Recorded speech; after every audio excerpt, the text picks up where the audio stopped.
A great matchup. I think it's going to be a great grand final. And ultimately, I got to rep with my boys in the green wall with OpTic and Drama and Marz. But I think Jordberry and Gafow are going to really perform well here. And candidly, I'm not as familiar with the European community, competitive community, as I am the American community. So don't know as much about these players. And ultimately, I've watched a lot more of Drama and Marz. I got to roll that way.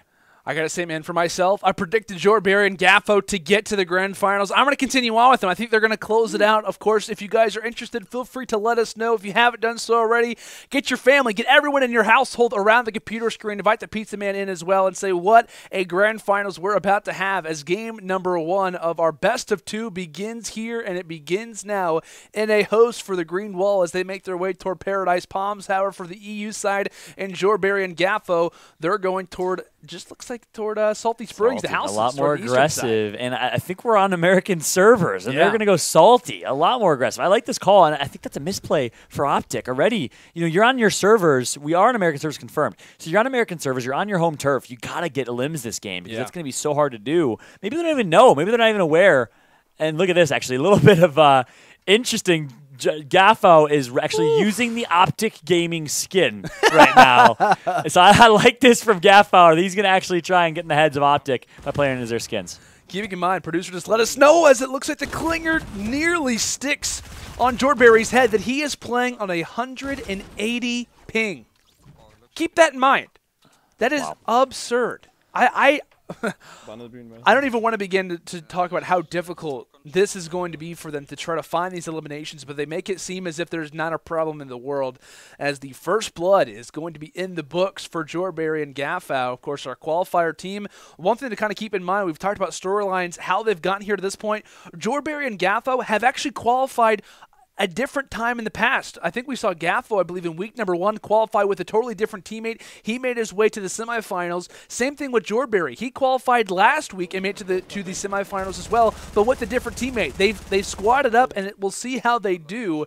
As I said, they've gotten to this point before. However, we'll see how they do when it comes down to a grand finals appearance. Oh, he's gonna get knocked though. That's gonna be Jordberry, and now Gafow needs to make it happen, and he needs to make it happen quick. Looks like he's a little bit delayed on his Twitch timer here, so keep an eye on that. He's going to miss a couple of those shots because of Bloom, and his teammate's going to get taken out here. It's all up to Gafow. Oh, my goodness. An extra clinger was tossed out, and it looks like the Splodes will be in an unfortunate situation for the EU side as they will go up in flames as now throughout the rest of this game. There are 61 eliminations left, and it's going to be a permanent 1v2 for Gafow. Oh my goodness, that is such a huge misplay coming in from those guys. We talked about how the aggressive start, playing at 180 ping isn't going to be easy, and it showcased itself there. And I was pretty critical of OpTic Gaming, saying that they should have gone a little more aggressive, and respect to Gafow and Jordberry for playing with aggression, but perhaps a little too much aggression is now. Gafow has all eyes on him, all weight on his shoulders. He's going to have to clutch up in this one. And still, this OpTic Gaming squad, I got to still be a little bit critical here. They're playing so passive despite being on home servers, on home turf, playing very, very passive. And I believe that Dramas or Marz, I think Marz for sure, is West Coast. He's in California. I think Dramas as well. So the fact that they're all the way West servers, they have a huge advantage. Maybe that's why the ping's so high for the European counterparts. Huge advantage. You got to take that. Meanwhile, game number 2, they're going to be at a disadvantage. So I want to see them capitalize right now. Exactly. Capitalize, name of the game right now. You laid it out very, very well, Fallout. But as they decide to take a few of the drinks just outside the pool, they've got a nice view. And we'll see how they can kind of continue on with this, keeping in mind, though, they've yet to find elimination. So they definitely need to kind of get their hands involved when it comes down to the dirty work from time to time. Granted, they've been on vacation for a little while, but they got to kind of get back to work, and we'll see how they can make that progression happen. As I believe I just spotted someone toward – or no, that was actually – apologies. That was one of the what is it, like those little oh, yeah, Halloween things? Yeah, I forget what you call floaties? Little, yeah, the air little floaty things. I thought that was a person. My bad. Scarecrows you're falling for. You're falling for airheads. What's going on here? I am. Meanwhile, looks like Gafow right now spots one over in Dusty. It's going to be 2 in Dusty. Look how delayed that build is, man. You got to feel for him. It's hard to build in this scenario, but he can still hit his shots. Gets a couple on Skull Trooper, and ultimately he's going to connect. Look at the delay there and pick up that limb. And now Gafow trying to go for the edits. Tough to do. Very tough to get edits, by the way, on high ping, as now Gafow has high ground. Going to slurp up with that actually shield potion. Has 2 of them, and he should be full health here. Should be able to win this one. He should be in a good spot. However, one pump shot to the chest can absolutely ruin your game plan. I believe does 64 damage. Jeez. That's only going to complement the extra compact SMG shots. However, keeping in mind that is only a down. There are still opponents. There are still teammates around this area here, Fallout. And does he go for this heavy sniper knowing that he's playing high ping? Interesting decision. We'll see what he ends up with that sniper. Not sure how much projectile lag there is based on high input. We'll, of course, keep an eye on it. It's just so funny seeing him go for the edit, and it just takes like a half a second second to actually come through. For it to go through. I was like, is something going on with the screen? It's just the fact that he's on 170+ ping right now, but gunfight's going down on both of our screens. It hits the sniper shot. It took about a half second for the bullet to travel, but it happens regardless, as that player is now back to the respawn screen. Gafow now up to 5, as we'll go back and forth between the EU and the NA side. Back here with the green wall drama. Unfortunately, will fire a shot back, but gets taken down. He is going to be on all fours, and we'll see how Marz can potentially try to bring this one back. He's used to being in the situation file up from the series prior. Yeah, I mean, well, he has to play it smart now because his teammate can get thirsted pretty quickly. Look at that. He goes for the shockwave plays. He's going to connect for a shot. Can he get the elim? Yes, he does. A beautiful shockwave play right there from Marz. He actually hits the opposite of what we usually see with that shockwave, throws it above his head, and is actually going to break that cover, gets the elim, and keeps his teammate alive. I mean, I can't understate how important of a play that is that guy was actually going for the thirst on his teammate, and he was able to keep him alive, pick up the elim, and live to fight another day. Well played right there from Marz. Yeah, Marz continues to be the Mr. Clutchman for the OpTic Gaming side, as he went big in the semifinals to allow them to make it past Thieves and Aiden. And now are trying to do it versus Jordberry and Gafow. As we're going to go and see the scoreboard on our bottom left, 7-3. The EU side is going to be up right now by a full squad, as the OG boys, like we said, narrowly make it out of Paradise Palms. They've only visited, what, maybe a POI and a half. As now it looks like they could be venturing in here toward Retail Row, which is going to be a pretty interesting venture. However, one thing that is nice is that they're going to have those Shadow Stones. Yep, that's going to be helpful, especially the fact that they're down in eliminations right now, only 3 to their name. Meanwhile, Gafow and Jordberry were up by 4, and then Gafow took out 3, I believe, if not even 4. So it might be a 4 or 5 elimin lead right now for Jordberry and Gafow in a good position. This has been awesome to see. The Tale of Two Tales, one team who continuously qualifies through these qualifiers. Not sure if they're FNPL players or exactly what the scenario is, but again, this is a great story. If you're an FNPL player out there, if you're trying to make a name for yourself, European or North American, it's really great to see that these opportunity to qualify and to perform on main stage. Oh, but Gafow does take down a John Wick, however. He does have a teammate with him. One pump shot lands, the other one still yet to find it, but it looks like the trusty compact SMG is working far too well, and a full squad wipe in a matter of seconds. Gafow cannot be stopped. Can you believe it? With this ping on West American servers, North American servers, Gafow is continuously being the squad slayer right now. He takes out another 3, pure 1 versus 3, and continues to hold the lead over 2 members of OpTic Gaming. I mean, what a story this has been. Only in Fortnite do we see something like this, and man, it's been a sight to see. It absolutely has been. What a story for these guys. Coming into this tournament, I obviously held them to a very high regard, but it just continues to surprise me, Fallout. Like I said, their ability on North American servers, and for those who maybe aren't really too familiar with connection and how that works, especially when it comes into a game like Fortnite, if you've never played another server, it is nearly impossible. I've played with a few people who are from Europe. Playing on their servers is so difficult, let alone to be in a competitive environment, let alone to be in a single versus squads format. This is the ultimate test of skill coming through from the European side, and they are rising to the occasion, showing their abilities as they are holding on to this match. They want to become champions. They want to continue to be in these $10,000 Legion Sunday Showdown tournaments. And of course, speaking of the Legion Sunday Showdown, it is sponsored by Lenovo Legion, a series of gaming desktops, laptops, and cubes with unmatched performance and clean, purpose-built designs available at lenovo.com/Legion. As we advance, we continue to see those Shadow Stones be a factor here, Fallout. The bunny hops as well coming through. Drama looking like he's playing Skate 4 to a point, but as he's going to advance himself just toward the southern part of Salty Springs. Same thing, however, with Gafow, as they're going to go ahead and try to catch as many players as they possibly can roaming throughout the map. And like I said, having that invisibility is always nice as well. Yep. But looks like making his way here in toward the farm. for Dramas. You like to imagine with all these builds, he probably has spotted somewhere. And yes, it's going to be Uncle Jed just outside the farm and the entire group, as he should be able to find one. Takes out DJ yonder.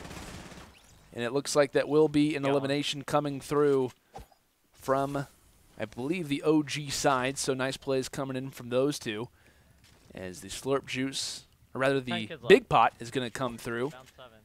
And they're going to go ahead and digress on the amount of resources that they've got right now, which is always nice, always a delightful thing to see. But it looks like for Gafow, he's going to kind of remain on their heels, which isn't a bad idea, right? It's not a bad position for him to be in, because of the fact that he's going to continually have these opportunities to seek alongside the OG team. So as they start to make their way, what is probably going to be into Salty Springs continually Fallout, right? We see these Shadow Stones. Yep. As they're going to use, I don't know what that's exactly called. The pod. I call it a pod. There you go. That's a good call. I like that. Cube pod. Kevin pods. Kevin the Shout out to Kevin. We miss you, buddy. But he's still providing. In fact, he's everywhere now. That's true. So. It is very true. All right, here it comes. Drama and Marz going to find a few. Heavy sniper out for Drama right now. They're currently down against one member, and he's going to hit the thigh shot there. Picks up the down as well. That's the knockout. Can he get the limb? He's going to find himself. See, I told you, every single one of those skins, Lando, are bots, and you play as that skin. That concerns me. It's true. He's fighting him? That would have been me. That would have been you. That was probably me. Just a replay probably a few days ago, a few hours ago before the tournament started. But man, it's pretty interesting that we're actually going to see Gafow kind of compete alongside the NA boys. I agree. I think it is a smarter play, but it's one that is a tad uncharacteristic from teams who are kind of players who are in this 1v2. A lot of the time they're trying to escape from the opponents, let alone be right next to them. Yes, I agree with Gafow here. I think that's the right play. In this scenario, you are highly unlikely to get eliminated in a 3 versus 4 squad fight with 2 pro players of OpTic Gaming alongside you. Even though they're not working as a team, they're still shooting the same people, and ultimately you're going to be able to pick up at least one in every 2 or 3 limbs. Right. If you do that, you'll hold your lead because he already has a few limb lead. Smart decision right now. 6 elimination deficit right now for OpTic Gaming. Jordberry and Gafow are up 12-6. Wow, what a deficit. And I was going to ask you as well, do you think for OG they try to make a split in this situation? Because I feel like that would be the better call with the amount of 100%. Players left. There's only 3 up right now. I feel like for them to eliminate Gafow's chances of spotting opponents, I feel like a split should probably come in at this point. Yeah, I completely agree. That's the right call in this scenario. You 100% want to split if you're those members. I mean, you have to trust your ability to win 1v2s, 1v3s. Yes, the squad fights are going to be tough, but ultimately you got to split up, and that's exactly what they're going to do here, I believe. Yeah. It's getting kind of confusing with all 3 of them are the same skin. But number 12, player number 12 is actually Gafow. He's 8, 10, and 12 here. Is intentional? I don't know if that was intentional or not, but my man Gafow is putting on a show in multiple ways. So it looks like they are going to split. Oh, it looks like spot player found, and there it is from Drama, 63 meters. But boy, will that player be having a headache in the morning. Player just around the outside of the tree takes another shot, and it looks like Gafow is also going to have an equal opportunity at that. And it looks like Gafow will find the knockout. Keeping in mind, though, that's just a knock. And I think in that situation, Drama realizes that Gafow will find 2 in that situation. So big plays coming in. That's only going to add for the European side's lead. Keeping in mind as well, Fallout, they were on NA servers. They're from Denmark. That's 180 ping, and they have a lead. Unbelievable. I mean, again, you got to say, hat goes off for sure to the Europeans. Jordberry and Gafow, huge performance. Gafow goes huge. We called him out. We said, hey, all eyes on you, the weight of the world on your shoulders. And boy, did he carry that weight to great heights. He's going to put them up by 6 or 7 going into their home servers. At the same time, a slight misplay by OpTic Gaming. You have home server. You're on NA West. And you're going to drop over near Westworld towards that side of the map. Not even in Paradise Palms where you could slay out and get a few limbs. You got to play a little more aggressive on your servers there. And the fact that they're down by 7 on their servers puts them in a really tough spot here coming into game 2. And I'm curious as well because we've been able to watch Jordberry and Gafow in every series that they've faced off against. They've constantly been seeing the swap between NA and EU servers. For Drama and Co., I don't think that they've played against a European team.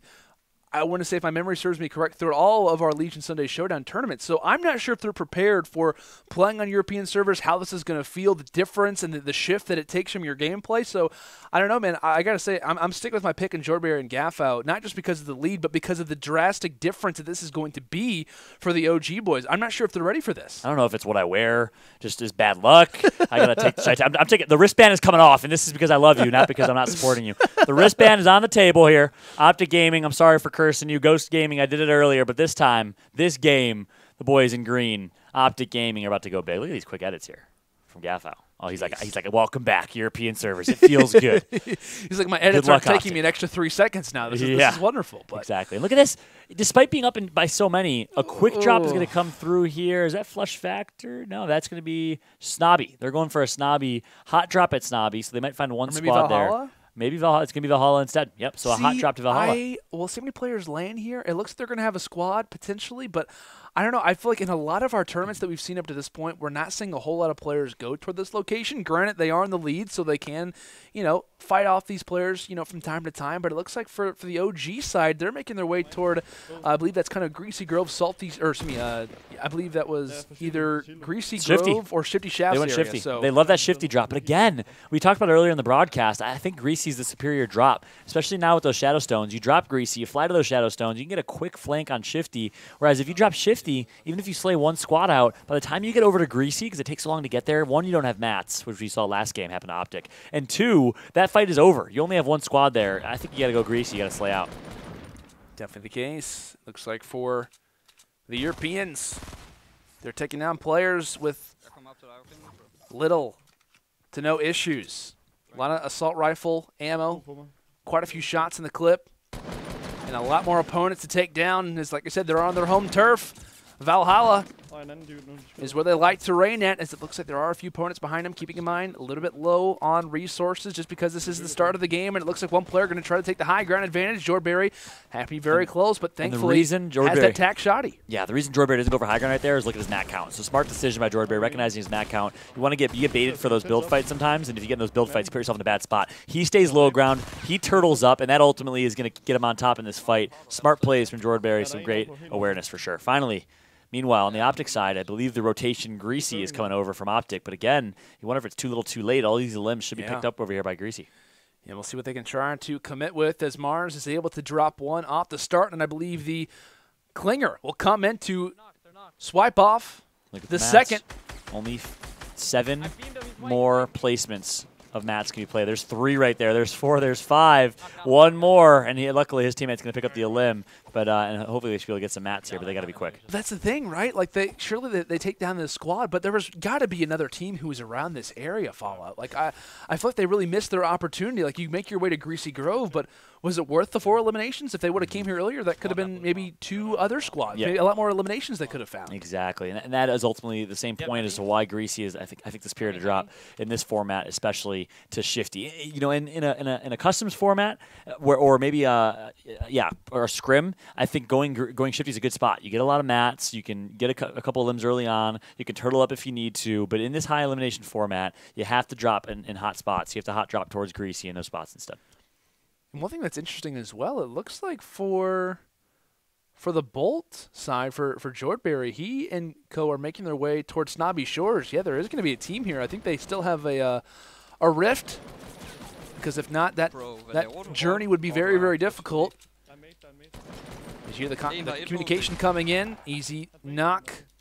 As that's now going to be hops, man. 2 potentially. Wow. Phenomenal stuff as he just enters in that living room and takes control. They're well played right there. Can you translate? I tried. I think he just said, yeah, they got wiped. Easy money. Easy money. Easy money is what he said, word for word. Now, and Denmarkian. And Denmarkian. Danish Denmarkian. Oh, no. Shout out to Electra. She was in our tournament earlier. Maybe a little bit of a rage quit coming in. Not exactly sure. But it looks like Dramas and co. in an awkward spot. Dramas is down. And Marz, what is that? Maybe 3 HP? He's down as well. That's exactly what it was. They both get eliminated. And the stream ends. The quick host to Electra comes. Is exactly what happened. Both members of OpTic go down. And just like that, the T-pose I got to say, what a performance. You see some good manners shown here from the OpTic guys as they are going to unmute. They're going to say GG's. Meanwhile, T-Pose is in. But I got to say, a big shot to Jordberry, a big shot to Gafow. What they did on North American servers, outperforming OpTic in game number 1, I mean, that is impressive. The future is bright for these two. Absolutely, man. Got to give a huge GG's to both teams, but man, Jordberry Gafow came out to play, and like you said, on NA servers, just dominated. Phenomenal stuff from those two, as they are going to be your Week 4 Legion Sunday Showdown champions. Of course, powered by Lenovo Legion as well. But, man, what a tournament we had. Of course, they went through the ringer throughout this one. They had an insane amount of competition coming toward them, but they were able to respond. And like I said, man, those qualifier squads, they continue to be a nuisance. And out of the 4 weeks that we've had, 2 out of the 4 of them have been won by qualifier teams. Of course, we can see the bracket here for week number 4. I mean, honestly, Fallout, break down a summary of what happened. Yeah, I mean, look at this bracket. Jordberry, Gafow, look what they had to do. They first went through early on Electra and Danny in the first game. Of course, then go up against a powerhouse duo of Nick A30 and Hogmans. That was a great matchup. Did that, went against the top qualifier team in Voxy and Cyadark before ultimately playing against OpTic Gaming. So they went through 2 sets of pro players to get to where they're at to win this bracket. You got to say, these qualifier teams are grinding. They're hungry, and it's amazing to see. If you're an FNPL player, if you're an up-and-comer, we've been talking about it all broadcast long, keep grinding these tournaments. And ultimately, if you're an organization looking for some players, you're going to be able to do some talent scouting in this one. It's been awesome to see. It really has been great. Absolutely, buddy. Well, of course, let's take a look at our final standings. Of course, here for week number 4, we see number 1, number 2, $8,000 game we just witnessed in that grand finals. But in 3rd through 4th, we saw Aiden and Thieves along with Voxy and Cyadark. They were, of course, are also a qualifier team as well. We see 5th through 8th, Vicstar and Tinny, Dingledurper and Pulse, along with the Rise Boys and Nick A30 and Hogman to round things out.